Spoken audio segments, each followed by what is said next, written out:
Na wapenzi watazamaji wa Platform Show bana, tupo na Nduhumwe Mosi, moja kati ya wachezaji sasa hivi wanafanya vizuri sana kutoka msimu uliopita. Amefanya vizuri akiwa na Singida Black Star. Vile vile ni moja kati ya wachezaji ambao sasa hivi kwenye utetezi za usajili bado wanatamba sana kwenye sekta ya michezo huko Tanzania. Bana Mosi, kwanza habari za saizi? Salama, alhamdulillah. Upo vizuri? Niko poa, namshukuru. Poa kabisa. Ndio. Bana, hongera sana kwa kuweza kufunga ndoa. Asante sana. Na unajisikiaje kuingia kwenye hichi chama cha wanasemaga eti watu ambao wanalauchi? Sijui labda wanasemaga hivyo. Unajisikiaje? Mimi nina furaha. Nina furaha, maana ni naweza sema ni kitu nilikuwa natarajia na nilikuwa nimeshakipanga kama nitaweza nikakifikia hiko. Okay. Na tuje kwenye kitu ambacho kimetufanya sisi tuweze kuja hapa. Nadhani wewe ni miongoni mwa watu ambao wachezaji ambao wameng'ara sana kwenye ligi ya Tanzania. Nikizungumzia ligi kuu ya Tanzania, umeng'ara sana kutoka top scorer kule, mfungaji bora, ni sio kitu kidogo. So hiyo inapita tukupe pia pongezi sana kwa hiki ambacho umekifanya. Asante. Nataka tufahamu ilikuwaje safari yako hii ya mpaka kuwa mfungaji bora. Nataka tufahamu changamoto labda ambazo umekabiliana nazo, kitu gani ambacho kilikuwa kikwazo kwako mpaka kufikia kwenye hatua hiyo? Naweza ngasema cha kwanza namshukuru Mwenyezi Mungu kwa amenifanikisha na kuniwezesha nikawa top scorer kwenye ligi kuu. Na naweza ngasema mwanzo nimekuwa nimesumbuka sababu naona niko mgeni kwenye ligi. Okay. Nimefika ligi kwa katikati. Nini au uzoefu. Cha kwanza hicho ndilikuwa changamoto kubwa sana kujiunga ndani ya group. Na kwenye group tulikuta tuko wengi wenye wanafika mwezi wa kwanza. Okay. Ili tuweze tuwa tena compact tuzoeane. Hiyo imekuwa ni changamoto kwetu. Ila tulivyozoeana ndio hivyo Mwenyezi Mungu akajalia. Okay. Kuna tayari sasa tetesi zimeanza kuzagaa kwenye mitandao ya kijamii, mshambuzi, waandishi wa habari wameanza kuzungumzia sana.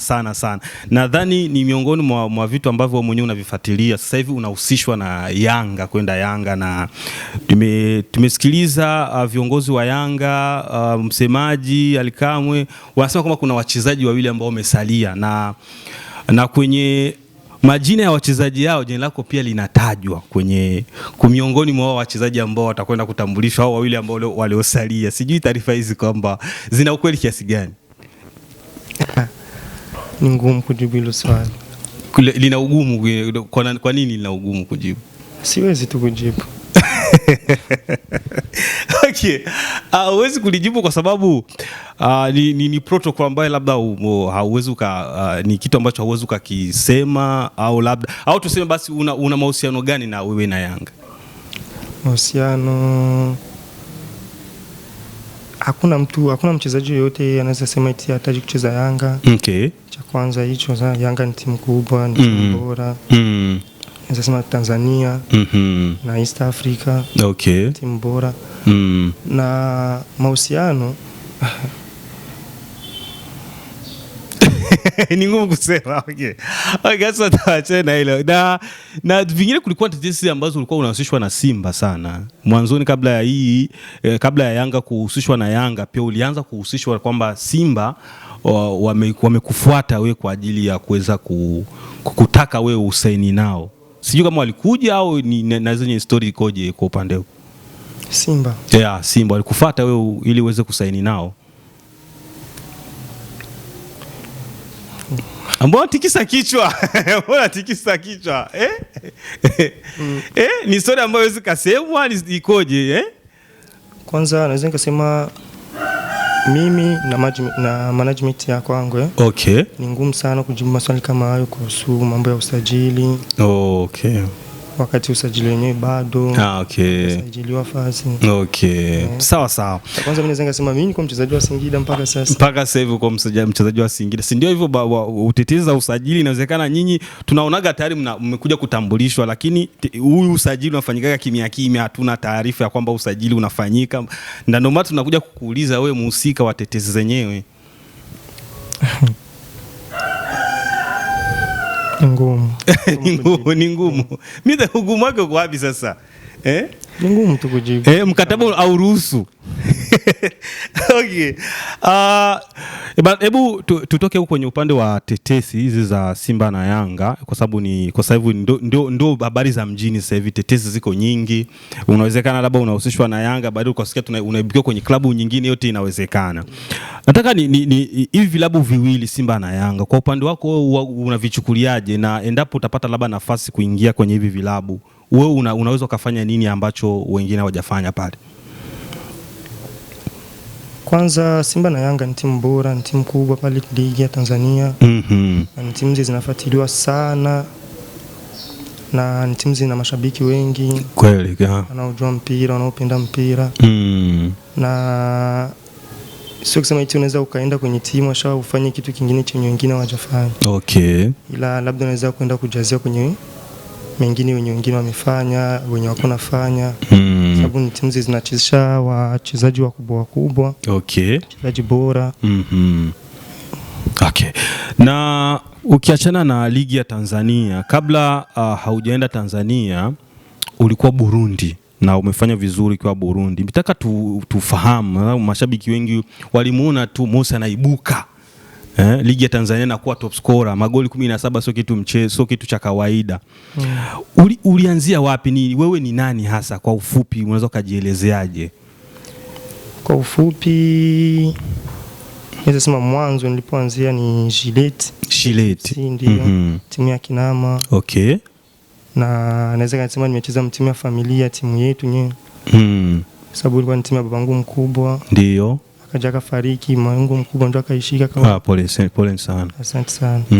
Ndo akaiendeleza, na sema yeye ndo amekuwa nyuma yangu. Naweza kusema ni mtu, yeye ndo alikuwa ni mtu mwenye alinipush sana hadi kufikia. Okay, sawa. Ndio. Na Gillette, ngatoka Gillette Simbazil. Akademi Simbazil. Ile ya Buyenzi ile. Kinama. Ya Kinama, okay. Na nikatoka pale tukaenda Legene ya Kamenge. Okay. Tuka Legene Muzinga hii ya kijeshi hapa. Tuka Muzinga Musongati Gitega, Musongati miaka 2 kama sisahau, nicheza miaka 2. Nacheza Flambeau pale Gitega. Flambeau du Centre. Na yenyewe nimecheza miaka 2.5 ndo nikatoka kwenda Singida. Na nataka kufahamu kipindi unakuja kupewa taarifa kwamba unahitajika Tanzania. Hii story nataka hebu ituelezee namna ambavyo ilivyokuwa, ilikuwaje mpaka nadhani kama labda ilikuwa ni simu au uongozi ulikuja kwa kufuata kwamba bana wewe unahitajika Tanzania, unatakiwa kwenda Tanzania. Ilikuwaje hii story? Mwanzo tumecheza mechi nao hapa Confederation. Okay. Ya kwanza hapa, tumeanza hapa nyumbani. Tukacheza mechi ya pili kwao Tanzania. Tulipotoka Tanzania tukarudi. Okay. Nakumbuka nimetafutwa na uongozi. Hapo mwishoni tu wa mechi ya pili tulitafuta, nikaongea nao, ila sio kusema tumefika mbali, hapana. Ikafika kama inakata, sababu kwa mwezi wa 9 nasahau. Okay. Nikacheza ligi hapa, tukamaliza cheza ligi, ikafika kama mwezi wa 12, nakumbuka ilikuwa ni asubuhi. Yaani mtu ushasahau kama wewe utafuta na watu. Okay. Asubuhi kweli. Nipigia simu, nitafuta kwa simu, ingia online. Na alikuwa ni nani wewe ambaye alikutafuta kwenye simu?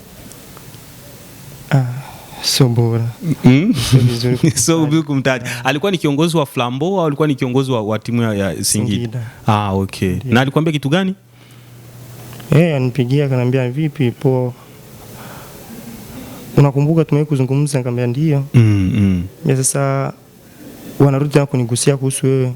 Nikamwambia poa, mimi sina shida. Okay. Nikamwambia poa, nakurudia. Nikamwacha.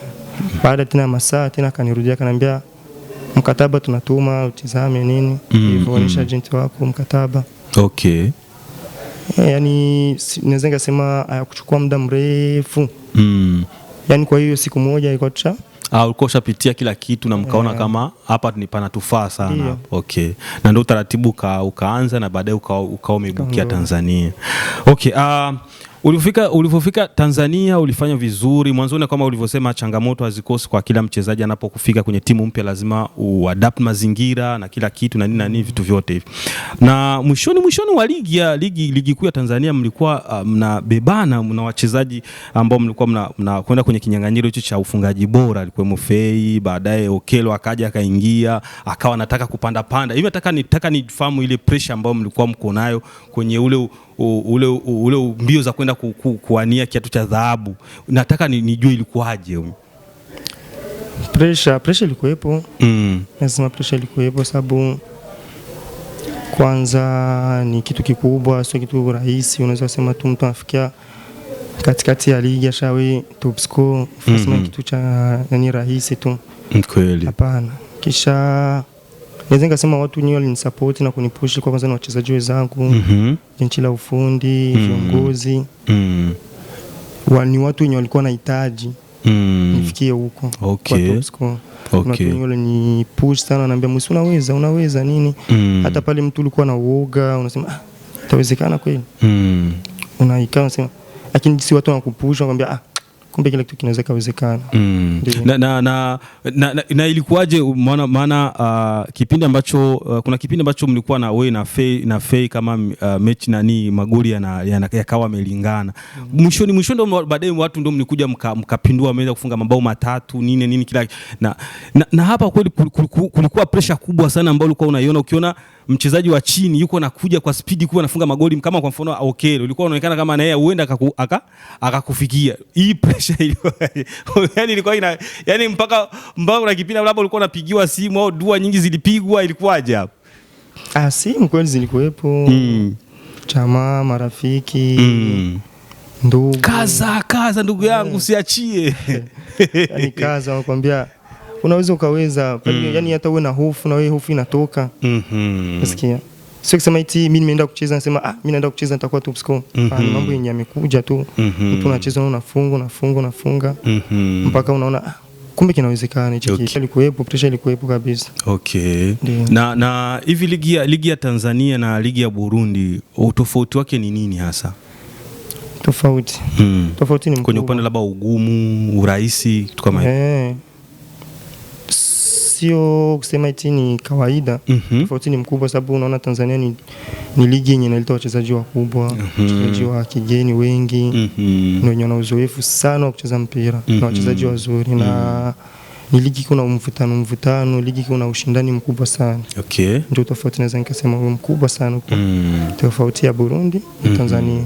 Hivi mchezaji bora wewe kwako kwa ligi kuu ya Tanzania alikuwa ni nani? Kwako wewe binafsi mchezaji bora ni nani? Mimi binafsi Faisal ndio mchezaji wako bora. Ndio. Alafu beki ambaye uliona kama alikuwa anakusumbua sana hata katika uchezaji wake ukaona kama huyu nikimuona huyu kwenye hii timu kama alikuwa ananivuruga akili sana, alikuwa ni nani? Mimi nimefika katikati. Ila mechi nakumbuka mechi nimesumbuka sana. Naweza kusema mechi ya TRA, tumecheza na TRA. Timu ambayo ifungwi ikiwa kwao ile kuifunga ni kazi kubwa sana. Hiyo mechi nasema ni mechi imenisumbua sana. Nyingine mechi ni mechi ya Simba. Sababu wacheza na watu wenye kusema wapoteza mpira ilikuwa ni ngumu. Na walikuwa kwenye kiwango bora. Okay. Ndio. Na vile nyinyi na Singida wanasema au unasikia hizo story kwamba mwenyewe mkiwa mkicheza na Simba mnakaza sana, afu mkicheza na Yanga mlikuwa warahisi sana.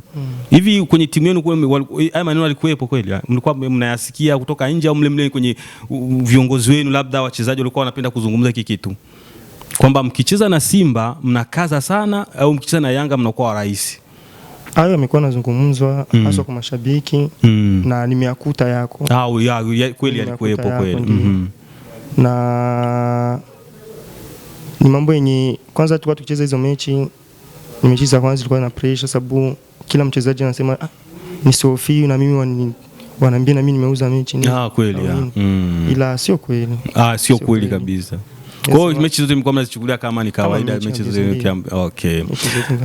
Na kitu gani ambacho kimekusurprise kwa ligi kuu ya Tanzania ama wow ukakuta akasema kumbe hii kitu hivi? Kitu gani ambacho kimekushangaza sana? Mimi kwa top score. Kweli. Hiyo lazima. Hiyo lazima kweli.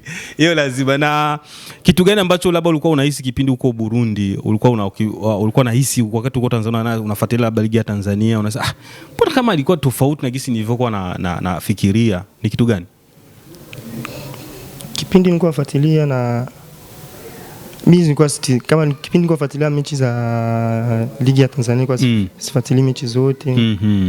Mara nyingi nafuatilia Simba, Yanga, Azam, ndio mechi nilikuwa nasema Azam mcheza na hamna shida nitaona Simba. Ndio. Kwa hiyo hakuna kitu ambacho labda kimekushangaza labda? Kimenishangaza. Na ni kitu ambacho labda ulikuwa unakifikiria kwamba kipo lakini ukakuja kukuta kama ni kawaida hakipo kabisa? Kwanza ni kitu ni sio kusema kitu cha kimenishangaza au nini. Ni kitu nimekuta kipo. Nilikuwa nakiona nikakuta kweli ni kipo. Kwa sababu nilikuwa naangalia Simba na Yanga zinacheza. Timu zinahitaji zimiliki mpira, sio kusema eti na kipindi ngaliki nafuatilia ligi na nimefika nikakuta ni vile vile. Okay. Ni kitu gani?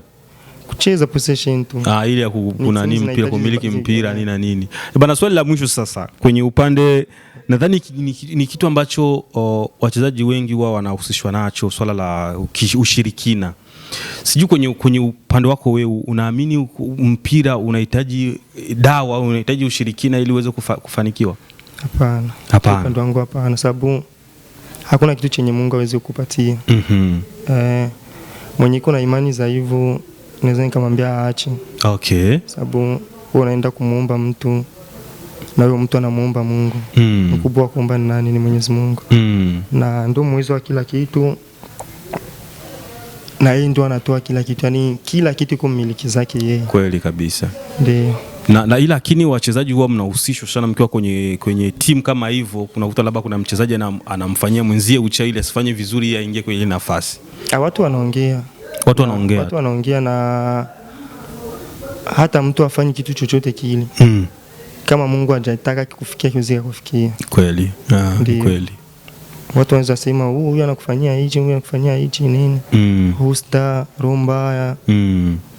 Si ni binadamu. Naweza kuwa na rumba na wewe, naweza kuwa rumba na mtu fulani. Okay. Ila hata uende ufanye kitu chochote kile, kama Mungu hajahitaji kimfikia kiweze kumfikia. Akiwezi kweli kumfikia. Ndio. Mambo ya kuhusishwa, mambo kama hayo, wanahusisha tu watu.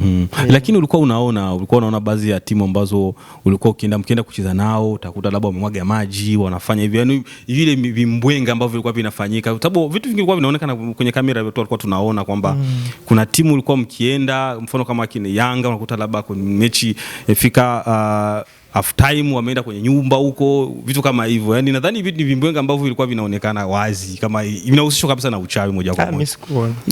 Ukoona? Sikuona mambo kabisa. Timu zetu tulicheza nazo mimi sikuwahi kuona timu zinafanya kitu fulani. Sikuwahi. Okay. Na ndoto zako sasa hivi zinaelekea wapi? Ndoto zako sasa hivi unazielekeza wapi? Ligi hii ya Afrika au unataka kwenda Ulaya kabisa? Kwenye Mwenyezi Mungu atajalia tu. Kwenye Mwenyezi Mungu atajalia. Bana, mimi sina la ziada, lakini kama kuna jambo lolote ambalo unahisi labda unataka kushare na watu wako ambao wanakufuatilia, wapenzi wa uchezaji wako, wapenzi wa klabu yako, unaweza ukawaambia chochote kitu. Nasema natoa shukrani kwao. Ndio. Na waendelee kunisupport na niombea kwa Mwenyezi Mungu nifanye na mwaka kesho nifanye bora zaidi. Msimu ujao. Okay. Na washukuru kwa sababu ni watu wenye wamenipatia moyo, wamenipa nguvu na kunisapoti kwa sema kwa hatua kubwa zaidi. Na nashukuru pia wa mafanzi wa Singida Black Stars. Okay. Ni watu wenye walikuwa nyuma yangu wakinipush nifanye bora kitu kikubwa. Wamenisaidia sana. Okay. Lazima natoa shukrani kwao. Okay. Bana, wapenzi watazamaji wa Platform Show, mimi sina la ziada. Ilikuwa ni Mosi Ndumwe, mmoja kati ya wachezaji ambao wamekipiga huko Tanzania na wamefanya vizuri. Alikuwa mfungaji bora wa msimu uliopita kama unavyofahamu, mabao 17. na amecheza nusu msimu. Hiyo ni unatakiwa uijue kwamba amecheza nusu msimu. Kwa hiyo aliwakuta wachezaji ambao washafunga mabao akawashinda, na sasa hivi yupo hapa kama mlivyomsikia kwenye interview mwanzo mpaka mwisho. Mimi sina la ziada bana, tukutane katika vipindi vinavyofuata.